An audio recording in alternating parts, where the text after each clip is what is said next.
तो अर्नब गोस्वामी की personal liberties बहुत इंपॉर्टेंट है इस देश में। एकमात्र इंसान जो 7 दिन जेल में रहता है, 4 से 5 हियरिंग हो जाती है सेशंस कोर्ट में, हाई कोर्ट में, सुप्रीम कोर्ट को उसकी पर्सनल लिबर्टी बहुत इंपॉर्टेंट लगती है।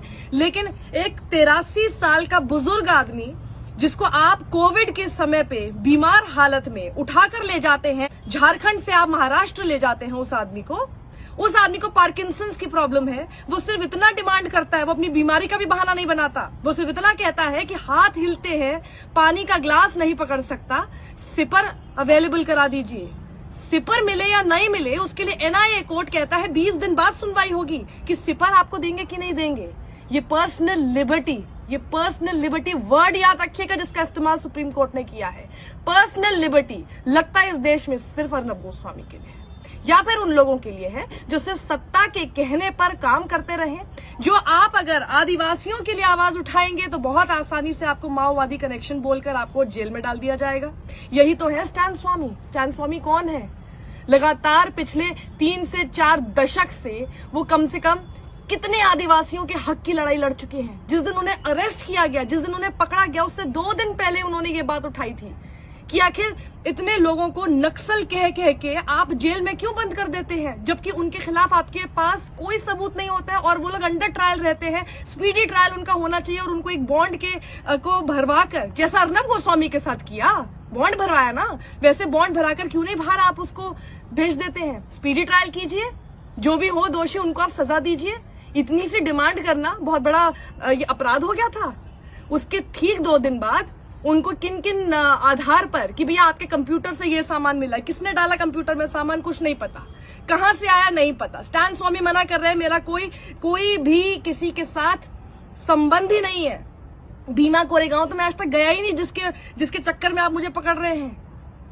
कुछ प्रूव नहीं हुआ है, कोई एविडेंस नहीं। इस आदमी के खिलाफ तो सुसाइड नोट था अर्नब गोस्वामी के खिलाफ, जिसमें नाम है अर्नब गोस्वामी का और 2 और लोगों का। उनकी पर्सनल लिबर्टी इतनी इंपॉर्टेंट है इस देश में, और ये आदमी पानी का सिपर तक भी नहीं ले सकता। इसको पानी का सिपर तक भी नहीं दिया जाएगा। इनका स्पीडी ट्रायल तक नहीं होगा। स्पीडी ट्रायल तो दूर की बात है, पानी का सिपर इनको दिया जाए या ना दिया जाए उसके लिए कोर्ट आपको 20 दिन आगे कर देगा। और ये 7 दिन के अंदर अंदर आपको नाम गिनाऊं कौन कौन लोग कितने समय से कोर्ट जो है जेल के अंदर सड़ रहे हैं। उसके बाद उनको अगर छोड़ भी दिया गया है किसी को तो कितने लंबे समय तक, कौन है जिसको सुप्रीम कोर्ट से इतनी जल्दी लिस्टिंग मिल जाती है। इसीलिए सुप्रीम कोर्ट के बार एसोसिएशन के प्रेसिडेंट दुष्यंत दवे ने ये लेटर भी लिखा था। इसका जवाब है किसी के पास? कोर्ट में ही जब ये हियरिंग हो रही थी, जस्टिस चंद्रचूड़ उसको सुन रहे थे, इंदिरा जी उसको सुन रही थी, तब ये सवाल कपिल सिब्बल ने भी रखा था कि कितने केसेस में हमने देखा है कि उनको हियरिंग ही नहीं मिलती है और आगे मामला जो है टरका दिया जाता है। उसके ऊपर कोई जवाब नहीं था सुप्रीम कोर्ट के पास। क्यों नहीं था भाई जवाब? आप सारा का सारा पर्सनल लिबर्टी आप सिर्फ अर्नब गोस्वामी के समय पर याद करेंगे और फिर कहेंगे कि बाकियों के साथ भी नाइंसाफी होगी। वो बाकियों की कब लिस्टिंग होगी? हम अगर कोई भी केस हमारे ऊपर हो जाता है, क्या सुप्रीम कोर्ट इतनी जल्दी लिस्टिंग कर लेगा? वो भी ऐसे कोविड के समय में वर्चुअल हियरिंग चल रही है, कितने सारे इंपॉर्टेंट केसेस है जो अभी तक पेंडिंग चल रहे हैं।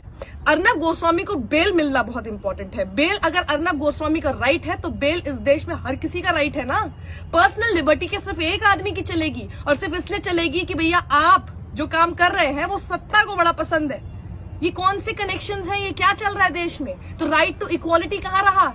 आर्टिकल 14 का उल्लंघन कर दिया आपने। पर्सनल लिबर्टी की बात करते करते हम लोग के आर्टिकल 14 का उल्लंघन करेंगे। मैं आपको सुधा भारद्वाज देख लीजिए, वरवरा राव देख लीजिए, वर्नॉन गोंजाल्विस देख लीजिए, आनंद तेलतुंबडे देख लीजिए, गौतम नवलखा, स्टैन स्वामी, उमर खालिद, ये सब लोग जेल में सड़ रहे हैं। इनकी पर्सनल लिबर्टी के बारे में कोई बात नहीं करेगा क्योंकि ना इनके पास अपना एक फैंसी चैनल है जिसपे बैठ के वो अपना ढोल नगाड़े बजवा सकें, 1000-1500 रुपए दे के भीड़ इकट्ठी कर सकें और फिर दिखा सकें, बड़ी बड़ी बातें हूल दे सकें, सत्ता को ये दिखाने की कोशिश कर सकें, वहां की महाराष्ट्र की कि भैया तुम मेरे से हार गए हो, बड़ा बड़ा नाच गाना कर सकें। ये सब नहीं है ना इनके पास।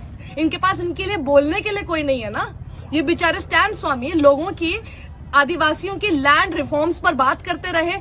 5th शेड्यूल अभी तक इंप्लीमेंट ठीक से क्यों नहीं हुआ है उसके ऊपर हमेशा सवाल खड़ा करते रहे। लैंड बैंक्स नहीं होने चाहिए, उससे उनका कितना नुकसान होगा इस पर वो बात करते रहे। ये उनकी गलती थी, ये उनकी गलती है ना।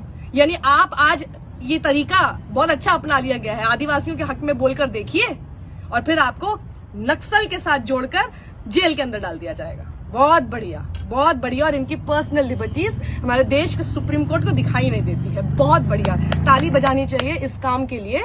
Thank you so much for showing us कि यहाँ पर not everybody is equal before the law.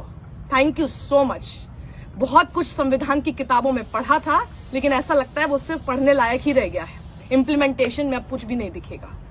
हम भी आगे याद रखेंगे अर्नब गोस्वामी की ही तरह, और कितने लोगों पर अब और FIRs होती हैं और कितनी जल्दी सुप्रीम कोर्ट उन पे लिस्टिंग करता है। Let's see, now let's just wait and watch. Everything is in front of us. ये ऐसे नहीं छोड़ा जा सकता है। और आप भी आवाज उठाइए। आज आवाज नहीं उठाई तो सिर्फ एक अर्नब गोस्वामी ही है जिसके हक की बात इस देश में होती रहेगी। ना आपकी पर्सनल लिबर्टी का कोई ख्याल रखेगा, ना हमारी पर्सनल लिबर्टी का कोई ख्याल रखेगा, ना आपके पिता की, ना आपकी बहन की, ना आपकी माँ की। कुछ भी, कोई भी आपको कभी भी किसी भी मामले में फंसा देगा, सड़ते रहिएगा फिर जेल में। पर्सनल लिबर्टी गई तेल लेने, यही होगा। Unless and until your name is Arnab Goswami, remember that.